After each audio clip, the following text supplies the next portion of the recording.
Assalamualaikum warahmatullahi wabarakatuh. Hari ini kita akan kembali belajar tentang probabilitas, di mana probabilitas ini, video probabilitas ini saya bagi kepada dua materi, yaitu pertama probabilitas bagian pertama, itu sudah dibahas di sana tentang teori-teori tentang pembagian probabilitas, probabilitas subjektif, probabilitas objektif. Probabilitas objektif dibagi kepada dua, yaitu probabilitas klasik dan probabilitas empiris. Nah, di probabilitas bagian kedua ini kita akan belajar tentang bagaimana menggunakan aturan-aturan, ya, menggunakan aturan-aturan atau rumus. Jadi karena berbicara tentang aturan, maka kita perlu untuk memahami dan mentaati aturan-aturan yang ditetapkan.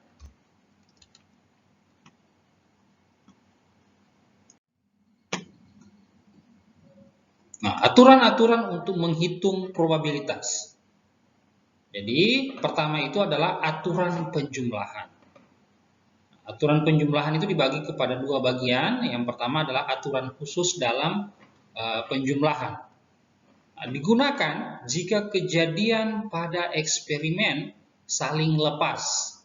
Artinya, jika suatu kejadian terjadi, maka tidak mungkin ada kejadian lain terjadi pada waktu bersamaan. Jadi syaratnya suatu kejadian A dan B pada eksperimen saling lepas adalah A atau B sama dengan 0. Ya, A dan B, ya, A dan B ini dibaca dan. Jadi yang begini itu dibaca dan. A dan B sama dengan 0. Nah, ini untuk aturan penjumlahan khusus. Ya, aturan khusus atau aturan khusus dalam penjumlahan. Jika kejadian A dan kejadian B saling lepas, maka probabilitas bahwa satu atau lebih kejadian terjadi adalah jumlah dari probabilitas masing-masing kejadian, atau secara matematis ditulis dengan probabilitas A atau B, ya, atau B sama dengan P A atau B sama dengan PA, ya, P probabilitas kejadian A dan tambah dengan probabilitas kejadian B. Nah, ini untuk aturan khusus dalam menghitung probabilitas, di mana adalah aturan penjumlahan. Ini masih aturan khusus, ya. Tadi aturan khususnya ketika dia saling lepas, maka kejadian A dan B itu sama dengan 0. Nah, ini contoh soal. Sebuah dadu dilemparkan, maka berapakah probabilitas munculnya mata dadu genap yang lebih besar dari 3? Atau mata dadu bilangan prima. Nah, jadi diketahui bahwa pertama tadi kejadian A, ya. Sebuah dadu dilemparkan, maka berapakah probabilitas munculnya mata dadu genap yang lebih besar dari 3? Nah, lebih besar daripada 3. Nah, jadi di dadu itu kan ada 6 sisi. Nah, kalau untuk dia genap lebih besar dari 3, maka munculnya mata dadu genap, maka kejadian A sama dengan munculnya mata dadu genap yang lebih besar dari 3 itu adalah mata dadu 4 dan mata dadu 6. Ya, mata dadu 4 dan mata dadu 6. Nah, jadi dia ada dua peristiwa. Dari kemungkinan dari terjadinya itu 6 peristiwa. Ya, maka kejadian A itu sama dengan 2 dibagi 6 atau 2/6. Jadi 2 peristiwa terjadi dari 6 peristiwa yang seharusnya terjadi. 2 yang memenuhi mata dadu genap yang lebih besar daripada 3. Atau disederhanakan menjadi PA atau probabilitas kejadian A sama dengan 2/6 atau sama dengan 1/3. Nah, kemudian munculnya mata dadu bilangan prima. Ya, mata dadu prima atau bilangan prima itu adalah 2, 3, 5. Ya, 2, 3, 5 karena tadi kejadian di 4 dan 6 itu sudah menjadi bagiannya mata dadu genap yang lebih besar daripada 3. Maka di sini ada 3 kejadian, 2, 3, 5. Ya, mata dadu dari lebih besar daripada bilangan. Mata dadu bilangan prima, 2, 3, 5. Maka sehingga probabilitas untuk kejadian B itu sama dengan 3, ya ada 3 kejadian dari 6 kejadian yang seharusnya. Atau sama dengan 1/2.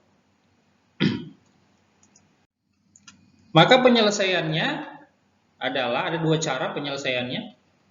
Pertama, probabilitas kejadian A atau B sama dengan probabilitas A ditambah dengan probabilitas B. Nah, tadi PA-nya sudah kita tahu bahwa itu tadi 2/6 ya, atau disederhanakan menjadi 1/3 ya untuk kejadian A yang mata dadu genap, kemudian kejadian probabilitas kejadian B itu sama dengan 1/2 disederhanakan dari 3/6. Maka ketika dijumlahkan semuanya ini menjadi 5/6. Dengan demikian probabilitas munculnya mata dadu genap yang lebih besar dari 3 atau mata dadu bilangan prima adalah 5/6. Sementara untuk penyelesaian 2 ya, untuk penyelesaian 2. Jadi ini untuk penyelesaian 2 yaitu adalah A atau B. Kejadian A atau B itu sama dengan, ya, karena tadi dia kejadian A itu adalah genap, maka dia itu seharusnya lebih besar daripada 3, maka dia adalah mata genap yang lebih besar daripada 3 itu adalah 4 dan 6, atau kejadian bilangan prima yaitu 2, 3, dan 5. Maka sama dengan 2, 3, 4, 5, 6. Jadi ada 5 kejadian yang seharusnya itu, jadi ada 5 kejadian ya untuk kejadian A atau B. Ada 5 kejadian, sehingga probabilitas kejadian A atau B itu sama dengan 5/6. Dengan demikian probabilitas munculnya mata dadu genap yang lebih besar dari 3 atau mata dadu bilangan prima adalah 5/6. Nah, inilah nilainya. Jadi untuk memperdalam materi tentang probabilitas penjumlahan ini dengan aturan penjumlahan, menggunakan aturan penjumlahan dalam menghitung probabilitas yang saling bebas, maka saya menugaskan kepada kalian untuk mencari 3 contoh dengan level kesukaran yang berbeda yang kemudian akan ditulis tangan. Ya, 3 contoh ya. Jadi 3 contoh ya. Berarti kalau 3 contoh soal ini berarti sudah ada soalnya, sudah ada jawabannya dengan tingkat kesulitan yang berbeda yang kemudian ditulis tangan. Nah, nanti kemudian diserahkan ke saya sebagaimana biasanya. Ini untuk aturan penjumlahan probabilitas yang khusus. Ya, ini masih khusus. Nah, sekarang untuk aturan umum dalam penjumlahan digunakan jika kejadian pada eksperimen tidak saling lepas. Jadi yang sebelumnya itu saling lepas. Kalau ini tidak saling lepas. Artinya suatu hasil muncul paling sedikit pada 2 kejadian yang berbeda dalam waktu bersamaan. Jika kejadian A dan kejadian B tidak saling lepas, berarti bisa jadi terdapat hasil yang muncul, terdapat hasil yang sama. Ya, hasilnya sama yang muncul. Nah, sehingga pada kejadian A yang muncul pada kejadian A dan muncul juga pada kejadian B, maka probabilitas bahwa A atau B terjadi secara matematika ditulis dengan probabilitas A atau B sama dengan probabilitas A atau B sama dengan probabilitas A ditambah probabilitas B dikurang dengan probabilitas A dan B. Ya, nah ini untuk ketika aturan penjumlahannya untuk umum dan yang kemudian diketahui bahwa ternyata kejadian A dan kejadian B itu tidak saling lepas, maka dan kita mau menggunakan aturan penjumlahan. Maka probabilitas A dan B merupakan probabilitas suatu hasil yang bisa muncul pada kejadian A dan pada kejadian B. Probabilitas A dan B disebut sebagai joint probability, yaitu jika kedua kejadian terjadi bersamaan. Nah, kayak seperti apa itu contohnya? Oke, kita lihat. Sebuah dadu dilemparkan, maka berapakah probabilitas munculnya mata dadu genap atau mata dadu bilangan prima? Ya, munculnya mata dadu genap atau mata dadu bilangan prima. Nah, jadi ketika dadu dilempar itu kan dadu punya 6 sisi, ya, sehingga untuk munculnya mata dadu genap itu 2, 4, dan 6. Ya, 2, 4, dan 6. Sehingga probabilitas kejadian A itu sama dengan 3, karena ini 3 ya. 3/6 sama dengan 1/2. Nah, kemudian di bagian B munculnya mata dadu bilangan prima, yaitu 2, 3, dan 5. Jadi sama-sama dia, 2, 3, dan 5. Jadi munculnya mata dadu prima itu 2, 3, dan 5. Sehingga probabilitas kejadian B sama dengan 3/6 atau sama dengan 1/2 juga. Nah, kan tetapi di sini kalau kita lihat, ini yang warna kuning, ya, probabilitas pada kejadian A dan B itu ada yang sama, ya, terjadi bersamaan angkanya. Maka di sini berlakulah, jadi mereka tidak saling lepas. Kalau dia tidak saling lepas, maka ini ada yang sama nilainya. Nah, kalau saling lepas tadi contohnya tidak ada yang sama nilainya. Nah, ini dia saling lepas. Ini dia tidak saling lepas. Sehingga penyelesaiannya ya seperti ini.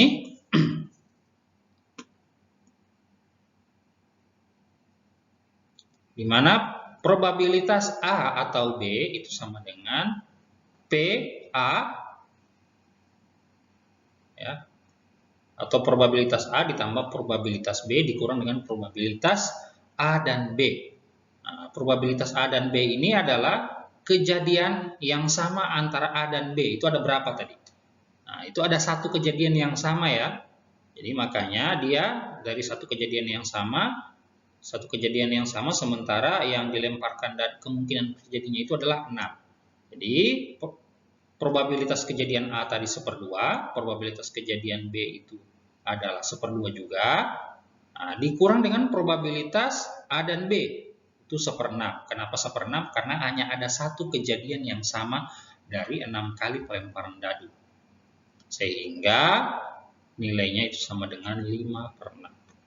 Nih.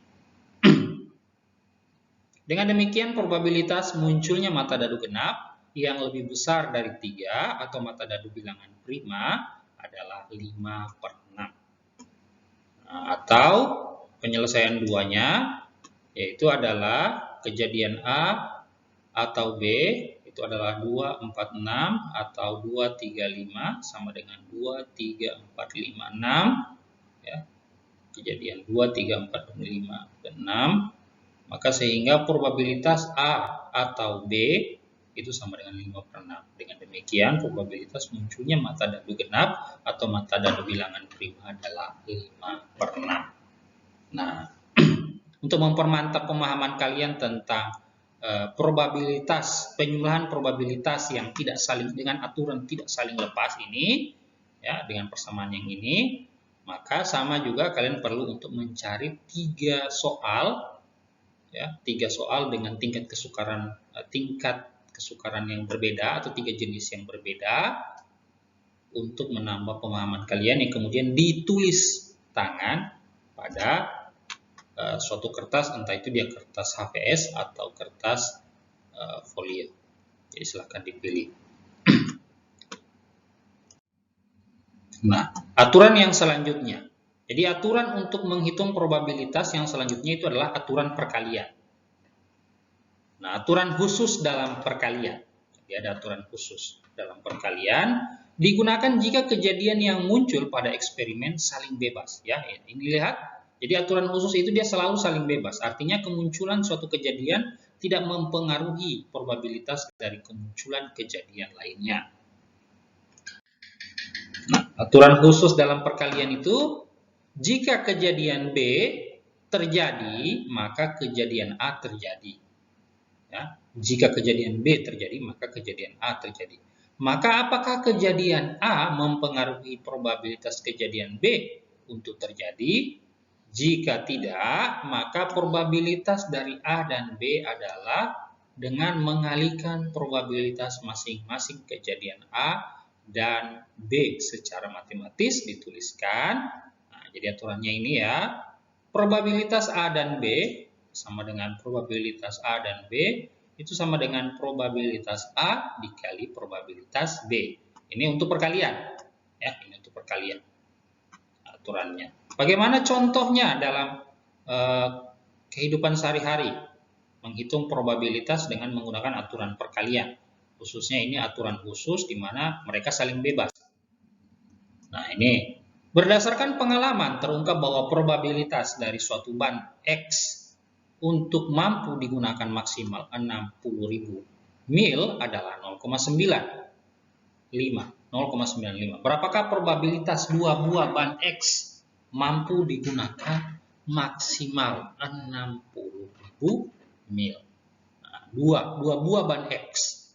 Ya, tadi satu ban X untuk mampu digunakan maksimal 60.000 mil adalah 0,95.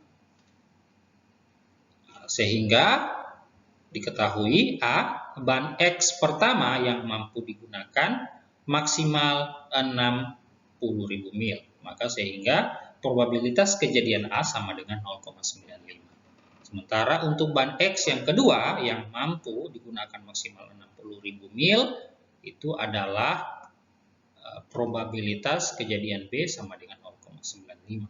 Nah, jadi di sini tadi dia tidak mengkhususkan untuk ban A, tapi suatu ban X. Ya, suatu ban X itu adalah merek ban. Nah, jadi ada dua ban yang biasa digunakan untuk sepeda motor atau sepeda saja, ya, atau sepeda. Nah, berapa nilai probabilitas kedua ban ini? Maka penyelesaiannya adalah, maka probabilitas kedua ban mampu digunakan maksimal 60.000 mil adalah probabilitas A dan B sama dengan probabilitas A dikali probabilitas B sama dengan 0,95. Ini probabilitas A ya, yang tadi sebelumnya. Kemudian dikali dengan 0,95 yang juga ban kedua. Ya, ban X juga tapi yang kedua. Maka hasil kalinya adalah 0,902.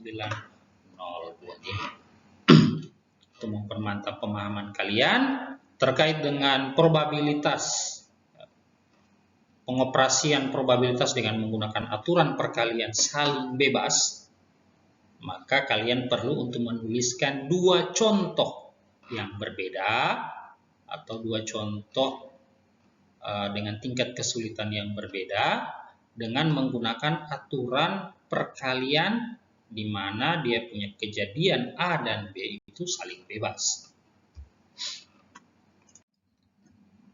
Nah, kemudian untuk aturan umum dalam perkalian. Nah, aturan umum biasanya ini dia tidak saling bebas. Digunakan jika kejadian pada eksperimen tidak saling bebas. Nah, jadi dia ini aturan umum berlaku. Artinya ketika kejadian B terjadi setelah kejadian A dan A berpengaruh pada probabilitas dari kejadian B. Nah, aturan umum dalam perkalian adalah probabilitas A dan B sama dengan probabilitas A dan B itu sama dengan probabilitas A dikali dengan probabilitas B garis A, ya, garis A. Nah, sehingga dengan probabilitas B, ya, probabilitas B yang mempengaruhi A adalah, jadi dengan probabilitas yang ini adalah probabilitas terjadinya kejadian B setelah kejadian A. Jadi ini disebut dengan probabilitas kejadian B setelah kejadian A. Maka terjadi probabilitas B dan A disebut juga sebagai conditional probability, yaitu nilai probabilitas tergantung pada kondisi apakah kejadian A terjadi sebelum terjadinya kejadian B. Jadi berdasarkan rumus di atas yang sebelumnya tadi, ya, maka conditional probability secara matematis dapat ditulis dengan probabilitas B setelah kejadian A sama dengan probabilitas A dan B dibahagi probabilitas kejadian A. Contohnya, nah ini, Ani dan Budi merupakan pasangan pengantin baru. Mereka berencana untuk memiliki 2 anak saja. Jika Budi menginginkan kedua anaknya adalah laki-laki, jadi Budi menginginkan kedua anaknya adalah laki-laki.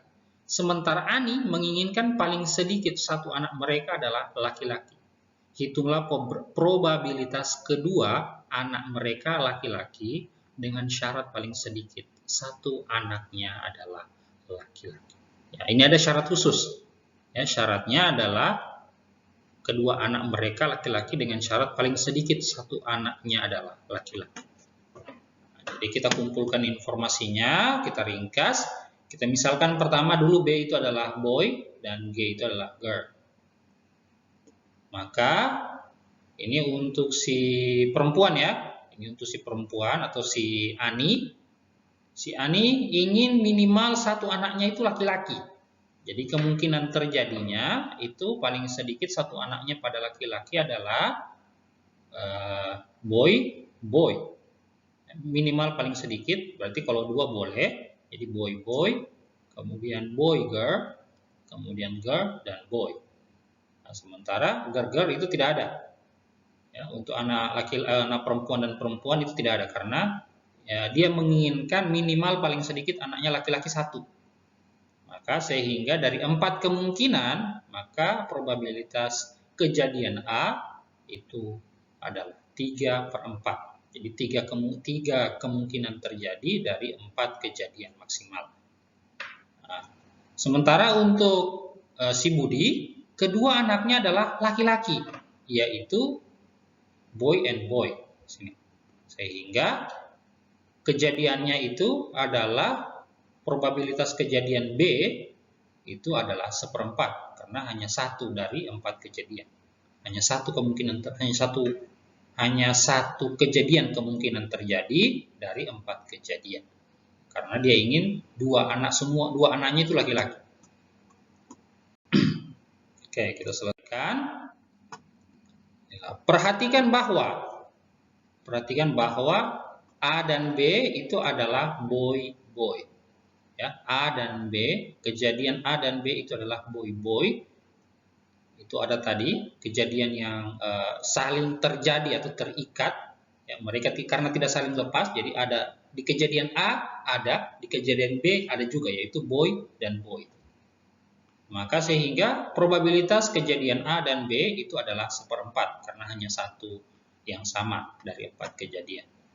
Maka probabilitas kejadian B setelah kejadian A sama dengan probabilitas A dan B dibahagi dengan probabilitas A, di mana probabilitas A dan B itu adalah ini 1/4 ya. Sementara probabilitas A tadi itu adalah untuk si perempuan yang menginginkan anaknya minimal 1 laki-laki itu adalah 3/4, sehingga hasilnya probabilitas kejadian B setelah kejadian A itu adalah 1/3. Dengan demikian probabilitas kedua anak mereka laki-laki dengan syarat paling sedikit 1 anaknya adalah laki-laki adalah 1/3. Nah, gitu. Ini ya. Nah, ini juga tolong dicarikan dia punya soal untuk aturan perkalian untuk menghitung probabilitas di mana kejadian A dan B-nya itu tidak saling lepas. Kejadian A dan B-nya itu tidak saling lepas. Maka perlu kalian carikan 3 contoh soal yang berbeda juga. Kemudian kalian tuliskan dalam dituliskan di kertas HVS atau di kertas folio. Dan dikumpulkan seperti biasanya.